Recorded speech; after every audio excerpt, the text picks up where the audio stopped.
இந்த வீடியோவில் 7th standard term 1 algebra page number 54 இருக்க try these answers பார்க்கலாம். Complete the following table by forming expression using the terms given. 1 is done for you. நமக்கு வந்து 1 பண்ணியிருக்காங்க, மீதி நம்ம பண்ண சொல்லியிருக்காங்க. terms கொடுத்துருக்காங்க. 7x ஒரு term, 2y ஒரு term, minus 5z. அதை வச்சு இங்கே வந்து 7x plus 2y எழுதியிருக்காங்க. ஸோ இதில் வந்து எந்த டேர்ம்லாம் நம்ம எடுத்துக்கலாம், ப்ளஸ்ஸு மைனஸ் டிவிஷன் மல்டிப்ளிகேஷன் வச்சு நம்ம பண்ண போகிறோம். ஆனால் இங்கே வந்து எக்ஸ்ப்ரெஷன் சொல்லும்போது எக்ஸ்ப்ரெஷன்னால் ப்ளஸ்ஸு மைனஸால் மட்டும்தான் நம்ம என்ன பண்ண முடியும், எக்ஸ்ப்ரெஷன் வந்து பிரிக்க முடியும். டேர்ம்ஸ் வந்து separated by plus and minus is known as algebraic expression. இப்போ பாருங்கள், இங்கே வந்து 7xையும் 2y எடுத்து ப்ளஸ் போட்டிருக்காங்க, sum of these two terms போட்டிருக்காங்க. அடுத்தது வந்து 2y minus 5z அப்படியே சேர்த்து எழுதியிருக்காங்க. அடுத்தது 7x minus 5z போட்டிருக்காங்க. அப்புறம் இது மூணுமே சேர்த்து எழுதியிருக்காங்க, 7x plus 2y minus 5z. அப்போ இந்த டேர்ம்ஸ் ஒவ்வொன்றையும் எடுத்துகிட்டு ப்ளஸ் மைனஸ் மட்டும் சேர்த்து எழுதணும். இப்போ பாருங்கள், இதில் நம்ம எழுதலாம். ஃபஸ்ட் 2 எடுத்துக்கலாமா, இது 2 எடுத்துங்க.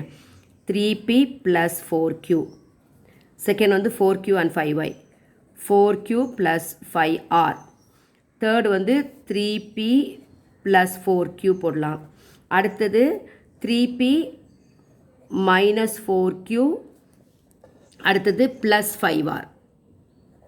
ஸோ ப்ளஸ் தான் போடணும்னு அவசியம் இல்லை, நம்ம வந்து சப்ட்ராக்ஷன் மைனஸும் எடுத்து நம்ம போட்டுக்கலாம். அடுத்தது பாருங்கள், அதே மாதிரி போடுங்க பார்க்கலாம். இங்கே வந்து 2 டேர்ம் தான் எழுதியிருக்கோம், நம்ம இங்கே 3 டேர்ம்ஸையும் எழுதிக்கலாம். பாருங்கள், ஃபஸ்ட் வந்து 3 டேர்ம்ஸ் கூட எழுதிக்கலாம். எப்படி எழுதுவீங்க, 9m + n minus 8k இப்படியும் எழுதிக்கலாம். இன்னொன்று எப்படி எழுதலாம், இதே 9m minus n minus 8k கூட எழுதிக்கலாம். இப்போ 2 டேர்ம்ஸ் வச்சு எப்படி எழுதுவீங்க, 9m plus n எழுதிக்கலாம். அடுத்தது n minus 8k. ஸோ எப்படி வேணால் நம்ம எழுதிக்கலாம், ஸ்மால் லெட்டர் தான் எழுதணும். அடுத்தது 4th ஒன் பாருங்கள், எப்படி எழுதி நீங்களே சொல்லுங்கள் பார்க்கலாம். Yes, good. a minus 6b. அடுத்தது minus 6b plus 3c. அடுத்தது என்ன எழுதலாம், a plus 3c எழுதலாங்களா. அடுத்த மூணுமே சேர்த்து எழுதுங்க, a minus 6b plus 3c. அவ்வளோதான். இப்போ லாஸ்ட் ஒன் பாருங்கள், 12xy minus y போட்டுக்கலாம், இது 2 சேர்த்துக்கலாம். அடுத்து இப்போ இது 2 சேர்த்து எழுதுங்க, 9x minus y. அப்புறம் என்ன பண்ணலாம், 12xy plus 9x கூட எழுதிக்கலாம்.